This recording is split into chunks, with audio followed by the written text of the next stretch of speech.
Olá, povo do terceiro ano do ensino médio. A gente está aqui para falar sobre filosofia e a música de pano de fundo é a música de Igor de Carvalho, Daqui para Frente. Uma música que eu joguei o link lá no Google Classroom para a gente trabalhar a letra dessa música, né? Então, daqui para frente, a gente vai conversar sobre o existencialismo, né, em filosofia. E a letra dessa música é incrível, né? Vou até aumentar aqui para vocês verem. Só quero saber do presente. Daqui pra frente eu não quero saber de passado recentemente. Porque tudo se dissolve, nada é permanente, a vida é inconstante, o tempo inconsequente, pessoas mudam. Então, tudo se dissolve, né?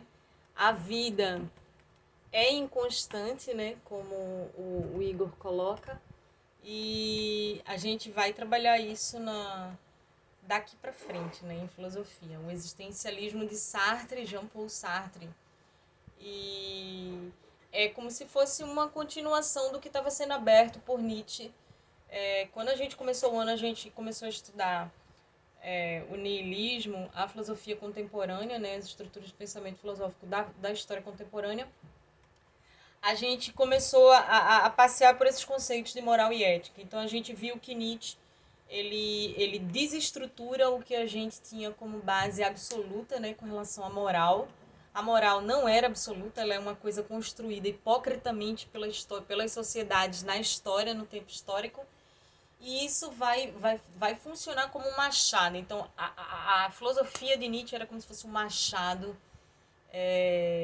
no pensamento ocidental cristão capitalista, né? Então, o capitalismo ele se utiliza dessa moral conservadora ao mesmo tempo que ele quer abalar todas as estruturas para chegar e levar o consumismo a todas as esferas da existência humana, né? Então você vê na Rede Globo, por exemplo, as novelas da Globo têm um público parcialmente conservador no Brasil, mas ele leva o beijo gay, ele leva as relações homossexuais, porque é de interesse dele, dentro do pensamento neoliberal capitalista, levar a novela a todos os públicos possíveis, né?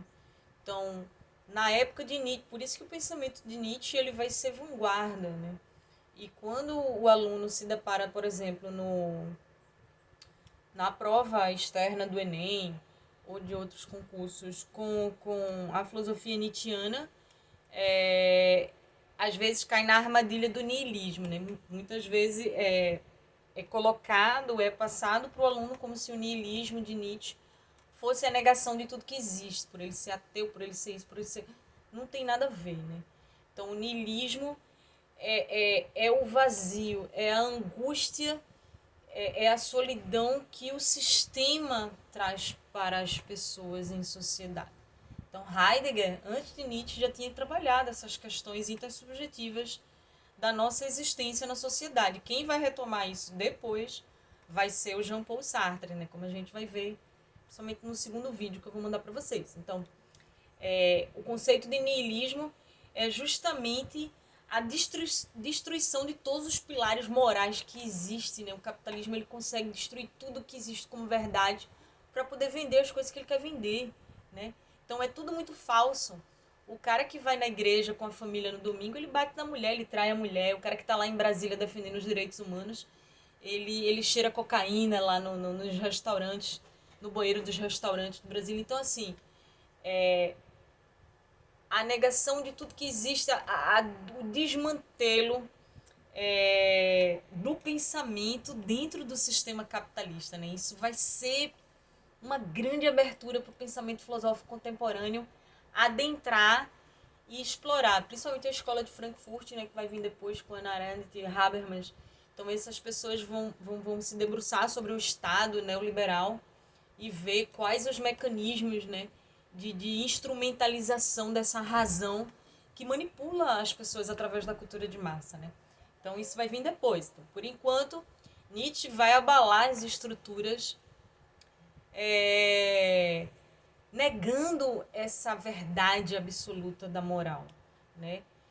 A moral não é uma lei, ela se modifica com relação ao tempo histórico e o tipo de sociedade, né? Então, cada sociedade tem o seu conjunto de regras e códigos morais, de valores morais.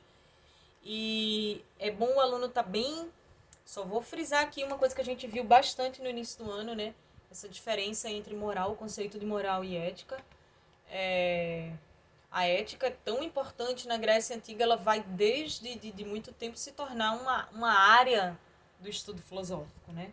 Ela não é só a, a autoconsciência do que é certo e errado, né? A classificação do que é certo e errado dentro de uma sociedade. Ela é uma área de estudo da filosofia que tem como objeto a moral, né? Então, a moral são os nossos princípios, né? As nossas regras construídas coletivamente ao longo do tempo, da história. E a ética, ela vai justamente guiar essa moral, né? Você entrar no serviço público numa prefeitura dessa do interior do Brasil, o cara dizer, olha, aqui é normal a gente assinar a licitação desse jeito, tem que roubar mesmo, cara. Ou tu tá dentro do esquema ou tu não tá. Você se submete ou não se submete a esse tipo de ética?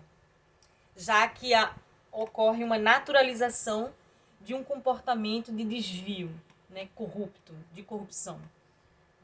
Então essa é a importância do pensamento ético. A moral ela é passada pra gente desde pequenininho, na família, na escola, na sociedade, na internet tem uma moral própria hoje em dia, né? Mas a ética são códigos criados que têm uma finalidade, que é o equilíbrio, o bem comum, né? A gente determina o que é certo a partir do que é certo para todo mundo, né? Então, é um conceito bastante... dá muito pano para manga, né, para discussão, mas é bom o aluno estar bem ciente dessas diferenciações conceituais, né? Então, no próximo vídeo agora a gente vai falar sobre Sartre.